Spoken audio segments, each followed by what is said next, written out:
Hello बच्चों, let's see this question. The plane which pass through the point 3,2,0 and the line x minus 3/1, y minus 6/5, z minus 4/1. Now come to the question. Key concept is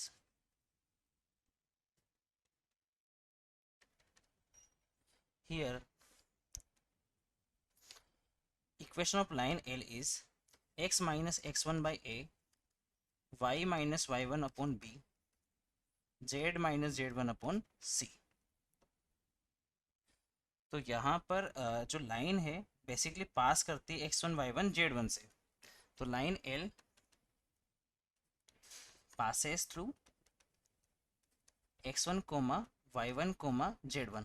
I mean x1 y1 z1 जो ये point है x minus x1 में और y minus y1 में और z minus z1 में, वो basically line के ऊपर ही होता है.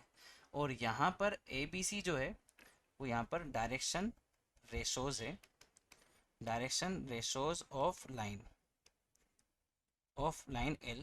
तो वो यहाँ पर हमारे पास में है a comma b comma c, right.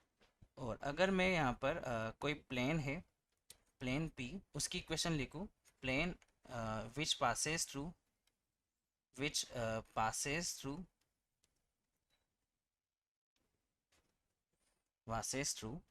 x1 comma y1 comma z1. तो प्लेन की जो इक्वेशन जाएगी वो हमारे पास में जाएगी यहाँ पर. प्लेन की इक्वेशन हमारे पास आ जाएगी यहाँ पर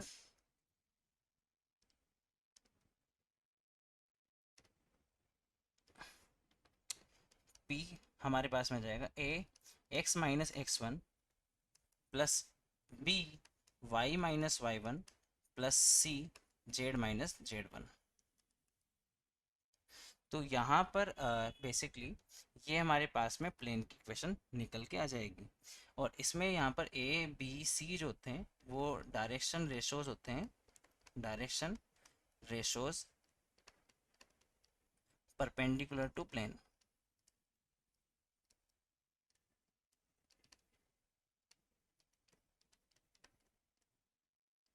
ठीक है, परपेंडिकुलर टू प्लेन.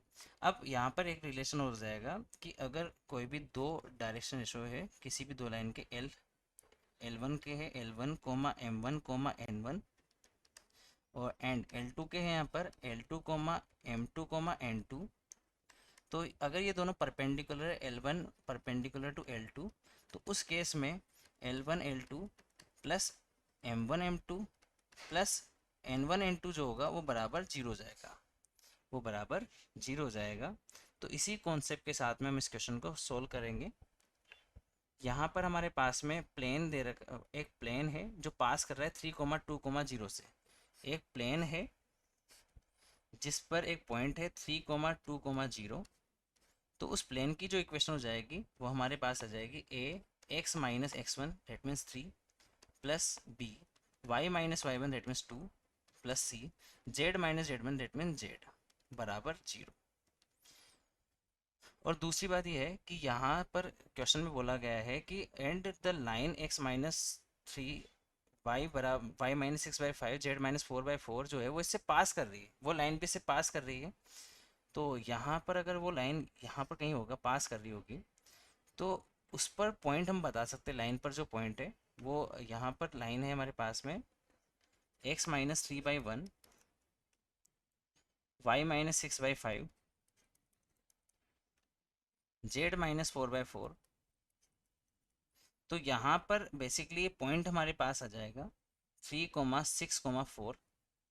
तो ये प्लेन जो है ये इस पॉइंट को भी सेटिस्फाई करेगा. ठीक है, तो यहाँ पर हमारे पास में एक रिलेशन और आ गया कि ये जो पॉइंट है वो इस प्लेन को सेटिस्फाई करेगा. तो प्लेन में एक्स वाई जेड में हम 3,6,4 रख देंगे.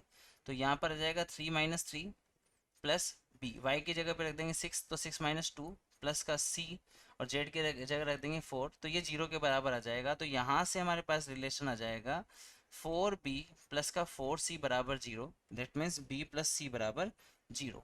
एक रिलेशन आ गया b प्लस सी बराबर 0.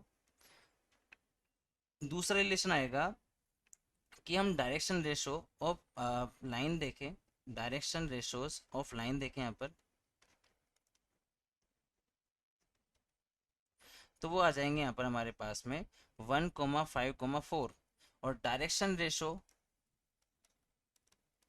Direction ratio perpendicular to plane अगर हम निकालें यहाँ पर, परपेंडिकुलर टू प्लेन अगर हम निकालें यहाँ पर, तो वो यहाँ पर हमारे पास में है ABC।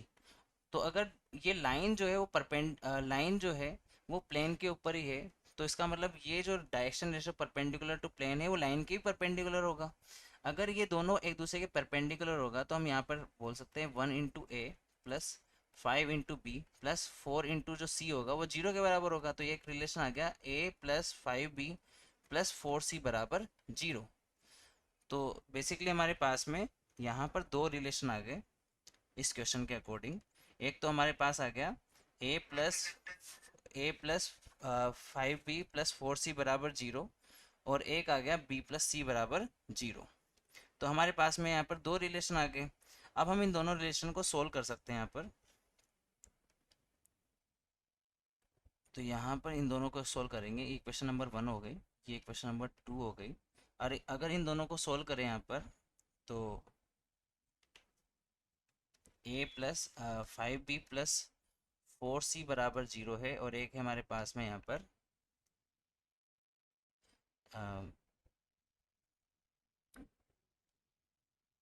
एक रिलेशन है अपने पास में यहाँ पर A plus 5B plus 4C, एक तो ये आ गया, और एक आ जाएगा B प्लस C बराबर 0। अगर हम इन दोनों को सोल्व करें तो यहाँ से आ जाएगा B बराबर माइनस का C। तो B बराबर माइनस का C अगर हम रखते हैं इसके अंदर, तो यहाँ से हमारे पास में आ जाएगा A माइनस का 5C माइनस प्लस का 4C बराबर 0। दैट मीन्स यहाँ से हमारे पास में A की वैल्यू आ जाएगी C के बराबर। A की वैल्यू आ गई C के बराबर, और यहाँ पर B की वैल्यू आ गई माइनस ऑफ C के बराबर। तो यहाँ से प्लेन की जो इक्वेशन आएगी वो बेसिकली हमारे पास में आ जाएगी A x माइनस यहाँ पर था 3 प्लस का B, यहाँ पर था y माइनस 2 प्लस का C z, यहाँ पर था 0 के बराबर। तो यहाँ पर हम A को रख देंगे C के बराबर, तो C x माइनस 3 प्लस यहाँ पर B को रख देंगे हम यहाँ पर माइनस ऑफ C के बराबर, तो minus of C y minus 2, और प्लस यहाँ पर C z आ जाएगा बराबर 0। C अगर कॉमन ले लें यहाँ से तो हमारे पास में आ जाएगा x minus 3 minus y plus 2, यहाँ पर y प्लस 2 था, ठीक है, और यहाँ से आ जाएगा प्लस का z बराबर 0। तो यहाँ से लाइन प्लेन की जो इक्वेशन आएगी वो आ जाएगी x minus y plus z minus 3 plus 2 is minus 1 is equal to 0। Basically x minus y plus z minus 1 is equal to 0। यहाँ पर प्लेन की इक्वेशन आ जाएगी x minus y plus z, और यहाँ पर माइनस 1 इज इक्वल टू 0। तो अगर यहाँ पर हम ऑप्शन की बात करें तो final answer will be x minus y plus z equal to 1 is option A. I hope you understood it well. Best of luck.